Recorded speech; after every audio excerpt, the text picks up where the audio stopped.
ធម្មតាឡានទាំងអស់តាក់ទងមួយចង្កឹះលេខគឺយើងនៅកន្លែងនេះត្រូវទេតែអត់ទេលើកនេះ9អាពេលមកថ្មីអ្នកលក់ឆ្ងល់តែជុំចង្កឹះលេខគេនៅណានេះកន្លែងនេះ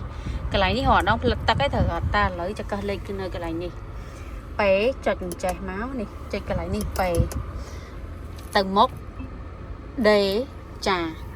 ចាំចង្កឹះលេខនៅកន្លែងនេះហើយអានេះផ្លឹកទឹកគេខាងនេះវិញសញ្ញោអូខេសញ្ញោវាដូចតែគ្នាតែគ្រាន់តែផ្លឹកទឹកផ្លឹកអីមកនៅជាមួយខាងនេះហើយបើសិនជាយើងកំណត់យក HEV audio អីរដងគឺនៅកន្លែងនេះត្រូវទេតែ 9 អត់ទេចូលមកកាន់ setting រួចហើយយកពាក្យ vehicle អស់ឡើងហើយយកពាក្យ instrument នេះនៅក្នុង instrument វិញណាមកនៅក្នុងនេះវិញអញ្ចឹង model នេះវាអត់ខុសពី model គេហៅអត់ខុសពីទូរស័ព្ទទេពីដំបូងឡើយមានប៊ូតុងចុចនៅលើទូរស័ព្ទច្រើន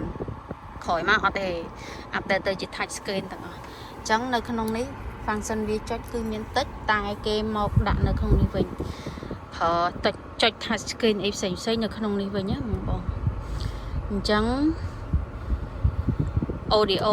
មានន័យថាគីឡូសាំងបូកអគ្គិសនីជិះរួមគ្នា trip EV